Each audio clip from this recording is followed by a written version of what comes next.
दोस्तों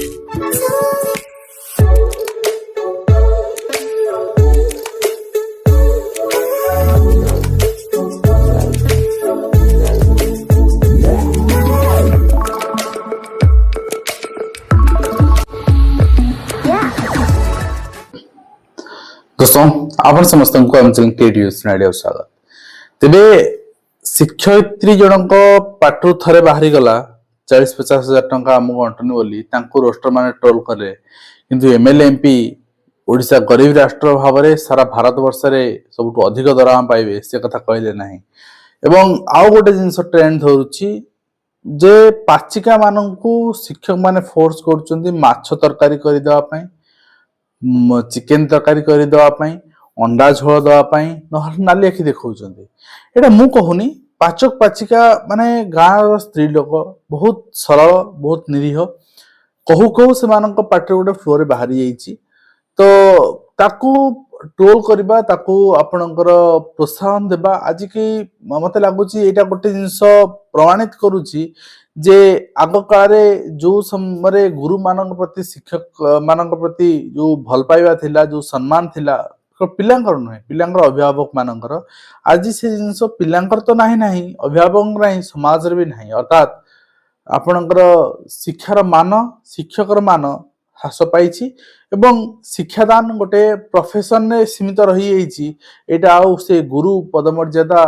पर्यंत जाऊ नहीं, जा फल कि समस्ते शिक्षक मान विभिन्न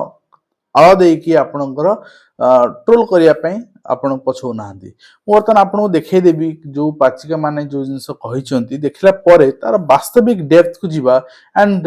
वास्तविक ग्राउंड लेवल ले स्कूल ले कोन होउची एवं काहे के जिनस उठला से जिनस आलोचना करबा, काहे ना लोक मानन पाखरे जिनस पहुंचबे नेह दरकार। प्रथमे देखिनियंतु पाचिका माने कोन कहिसंती कहूची मास्टर कोन कहउछन मास्टर माने जनकर भी बहुत नालिया की बहुत धमक के दउछ धमक टीचर मान दउछंती। आमे घास उपड़ा कतुरु आउ बारंटा सफा कतुरु बाउंड्री सफा पर्यंत लाट्रिन सफा पर्यंत सबु आमे करूचु। तापरे पुणी सारे धइछि ग्रुप से धमक प्रेसिडेंट धमक एई भली तांको धमक रे आमे बसीबुत। तो आपन देखिले पाचिका मान कहया कथा हमकु माछ तरकारी मीडिया भाई पचाउछंती कोन के कहिछि कि माछ तरकारी शिक्षक मान देखंतु पाचिका मान तो घर आनी माछ तरकारी दियंतिनी गाँ लोक माने सेठी कोन हुए पिला माने मध्याह्न भोजन खाइबे शिक्षक मान तो उपास रहिबेनी, शिक्षक मान तो से मध्याह्न भोजन तांक पे व्यवस्था नाही, से कोन करी ना हातरु खाइबे, हातरु खाइले बाजार माछ नै आसंती कि चिकेन नै आसिले जहाँ भी नै आसिले माटी रोसे कर दियो, फोर्स करंदिनी केही फोर्स करंदिनी। वास्तविक आपण माने जो माने शिक्षक पाचिका आज देखुचंती एडमिट करंतु फोर्स केही करंदिनी। यदि आपण मना कर देबे ना सर आमे करि देई परबुनी पिला मान पई आमे तो रोसे पे अछु आमे करि देई परबुनी केही आपण को बाडै पकेबेनी बाध्य करिवेनी ए जिंस केबे हेई नै आज पर्यंत। तो आ गोटे कथा जो माछ तरकारी हुए से माँ पाचिका माँ जन कहले से माछ तरकारी कोन से शिक्षक निजे खाई दियंती आपण को भी दियंती। आज्ञा शिक्षक माने निज भितर पैसा दे किणी के आनती आपन पैसा मागंतीनी आपण केवल रोसे कर दियंती सेटा आपणकर मूल्य। शिक्षक माने पैसा देले हेटा तांको मूल्य, आपण मान रोसे कर देले हेटा आपणक मूल्य एवं से मूल्य बाबद रे आपण माछ भी खाउचंती स्कूल जोटा कि आपण रोसे मानकर खाଇବା व्यवस्था भी स्कूल नाही। आ जो कहले अंडा झोल देखंतु अंडा मुंड गणती हेकी अंडा पड़े पिला मानकर अंडा झोल जदि शिक्षक खाउछन तार कारण होची मध्याह्न भोजन ने गोटे आपणकर अछि गाइडलाइन अछि से गाइडलाइन अनुसार मध्याह्न भोजन रोसे ही साला परे जे मध्याह्न भोजन जाइथवा शिक्षक बा जे गाइड टीचर से प्रथमे टेस्ट करिवे, टेस्ट कर साला परे पिला माने खाइबे। अर्थात जणे शिक्षक पाई व्यवस्था अछि। तो आपण कहबे माने सेमती किसी नाही अछि आज्ञा नहले मंत्री जाउछंती जिलापाल जाउछन तांक पे गोटे मिल कोड आछी जो गोटे आपणकर सेथरो एडजस्ट करा जाए गोटे टेस्टिंग पे मिल काइना विषक्रिया हेतिबो कि कोन हेतिबो सेति पे आगे आपणकर सेटा टेस्टिंग करा जाए। ଆଉ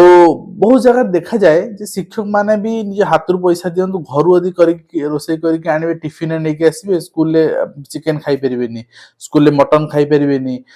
ସ୍କୁଲରେ ମାଛ ଖାଇପାରିବେନି କାହିଁକିନା ମିଡିଆ ଭାଇ ମାନେ ଏମିତି ଛକିଛନ୍ତି ସ୍ପାଏ କ୍ୟାମେରା ଲଗେଇକି ହଉ ଗୋଟେ ନଗିରେ ଆପଣଙ୍କର ଝରକା ବାଟେ ହଉ ସ୍କାଇଲାଇଟ ବାଟେ ହଉ ଫଟୋ ଉଠେଇଦେବେ ଆଣ୍ଡ ଏଟାକୁ ଶିକ୍ଷକ ମାନେ ସସ୍ପେଣ୍ଡ ହେବେ କାହିଁକି ଶିକ୍ଷକ ମାନେ କଣ ଉପାସ ରହିବେ 10ଟା 4ଟା ଉପାସ ରହିବେ ନା ଶିକ୍ଷକ ମାନେ ଖାଇବେ ନାହିଁ ଆଉ ଯଦି ଖାଇବେ କଣ ଖାଇବେ କଣ ସେଟା କଣ କିଏ ନିର୍ଦ୍ଧାରିତ କରିବ ଏଇ ଅନ୍ୟାୟ ଅତ୍ୟାଚାର ଏଥିପାଇଁ ହେଇଛି ଯେତେବେଳେ ଖାଇବା ନେଇକି ଶିକ୍ଷକ ସସ୍ପେଣ୍ଡ ହେଇଛନ୍ତି ସେତେବେଳେ ଶିକ୍ଷକ ଆପଣଙ୍କର ଆଇନର ଆଶ୍ରୟ ନେଇନାହାନ୍ତି ସେତେବେଳେ ଶିକ୍ଷକ ସମସ୍ତେ ତାଙ୍କର ସପୋର୍ଟ ଦେବା ଦରକାର କାହିଁକି ନା ଜଣେ ଶିକ୍ଷକ ଆଜି ହାରାସ ହଉଛି ମାନେ ଆଗାମୀ ଦିନରେ ଆପଣ ବି ହେବେ 10ଟା 4ଟା ଆପଣ ଉପାସ ରହିବେନି ନା ପିଲାଙ୍କ ଖାଇବା ତ ଆପଣଙ୍କ ପାଇଁ ନାହିଁ ତ ଆପଣ ଘରୁ ଆଣିବେ ଆଇଦର ନହେଲେ କିଣିକି ଆପଣଙ୍କର ପାଚିକା ମାନଙ୍କୁ ରୋଷେଇ ପାଇଁ ଦେବେ ଯୋଉ କିଣିକି ଆପଣ ଦଉଛନ୍ତି ଆପଣ ପଇସା ଖର୍ଚ୍ଚ କରୁଛନ୍ତି ପାଚିକା ମା ମାନେ ଯୋଉ ରୋଷେଇ କରିଦଉଛନ୍ତି ତାଙ୍କର ତ ସେ ପଇସା ଦଉନାହାନ୍ତି କିନ୍ତୁ ଯେହେତୁ ରୋଷେଇ କରିଦଉଛନ୍ତି ସେ ସେଇଥିରେ ସେଇ ଜିନିଷ ଖାଉଛନ୍ତି ତ ସେଇଟାକୁ ଆମେ ମାନେ ବୁଝୁନେ ଡେପ୍ଥ କୁ ଯାଉନେ ଖାଲି ଶିକ୍ଷକ ମାନେ ବାଧ୍ୟ କରୁଛନ୍ତି ବୋଲି କହୁଛେ ଏଇ ଜିନିଷ ଭୁଲ କଥା ଆଣ୍ଡ ନେକ୍ସଟ ମୁଁ ଆପଣଙ୍କୁ କହିବି ଶିକ୍ଷକ ମାନେ ଟିକେ ସଚେତନ ହୁଅନ୍ତୁ ଠିକ ଅଛି କିଛି ଜାଗାରେ ଶୁଣାଯାଏ ଯେ ପାଚିକା ମା ମାନେ ଆପଣଙ୍କର ଯାହା ଭାତ ବଳେ ଯାହା ଡାଲି ବଳେ ଆପଣଙ୍କର ଯାହା ଆପଣଙ୍କର ମାନେ ମସଲା ମସଲି ତେଲ ସପୋଜ କିଛି ବଳେ ସେଟାକୁ ସେ ନେଇଯାଆନ୍ତି ଘରକୁ ଶିକ୍ଷକ ମାନେ ବି ଆଲାଉ କରିଦିଅନ୍ତି କାହିଁକିନା ସେଇ ଜିନିଷ ତ ଶିକ୍ଷକ ଆଜି ଆପଣଙ୍କ ନାଁରେ ବିରୁଦ୍ଧରେ କହିନାହାନ୍ତି ଆସି କହିଛନ୍ତି କି ଯେ ପାଚିକା ମା ମାନେ ଡାଲି ନେଇଯାଉଛନ୍ତି ଭାତ ନେଇଯାଉଛନ୍ତି ବଳୁଛି ଠିକ ଅଛି ଯଦି ଆପଣ ଇଣ୍ଟେନସନାଲି କହିଛନ୍ତି ଶିକ୍ଷକମାନଙ୍କୁ ବ୍ଲେମ କରିବା ପାଇଁ ସରକାରୀ ଦଳ ପ୍ରରୋଚନାରେ ଆସି କିମ୍ବା କାହାର ପ୍ରରୋଚନାରେ ଆସି ତାହେଲେ ଶିକ୍ଷକମାନେ ବି ଆପଣଙ୍କୁ ସେ ଜିନିଷ ଦେବେ ନାହିଁ ଆଉ ବରଂ ସ୍କୁଲରେ ଗାତ ଖୋଳି ପୋତି ଦେବେ କମ୍ପୋଷ୍ଟ ହବ ଭାତ ଡାଲି ଆପଣଙ୍କର ମାସେ ଗୋଟେ ଜାଗାରେ ପୋତା ହେଲେ କମ୍ପୋଷ୍ଟ ହବ ସ୍କୁଲରେ କିଚେନ ଗାର୍ଡେନରେ ଲାଗିବ କାମରେ କାହିଁକି ଆପଣଙ୍କୁ ଦେବେ ଠିକ ଅଛି ତେଣୁ ଗୋଟେ ଜିନିଷ ହେଲା ସବୁ ଜିନିଷ କୋଅର୍ଡିନେସନରେ ଚାଲେ ଆଉ ଯୋଉ ମାଛ କଥା କହୁଛନ୍ତି ବା ଯାହାବି ରୋଷେଇ କଥା କହୁଛନ୍ତି ସେଇଟା ଶିକ୍ଷକ ମାନେ ନିଜ ହାତରୁ ପଇସା ଦେଇ ଆଣନ୍ତି ଲୋକମାନେ ଜାଣିବା ଦରକାର ତେଣୁ ଶିକ୍ଷକ ଟିକେ ଉପାସ ତ ରହିବନି କିଛି ନା କିଛି ଖାଇବ ତ ଯଦି ଖାଇବ ସେ ଘରୁ ଆଣି ଖାଇବ ଆଇଦର ନହେଲେ ସ୍କୁଲରେ ରୋଷେଇ କରି ଖାଇବ ନିଜେ ତ ରୋଷେଇ କରିପାରିବନି ତେଣୁ ପାଚିକା ମା ମାଉସୀ ଯିଏ ଅଛନ୍ତି ସେ ରୋଷେଇ କରି ଦଉଛନ୍ତି ତେଣୁ ଏଇ ଜିନିଷ ମୁଁ ଉପସ୍ଥାପନ କଲି ବାସ୍ତବିକ ସତ୍ୟ ହିଁ ଏଇଟା आशा करी वीडियो माध्यम कंप्लीट इन्फॉर्मेशन दे पार्छ हेल्पफुल देखा नेक्स्ट धन्यवाद।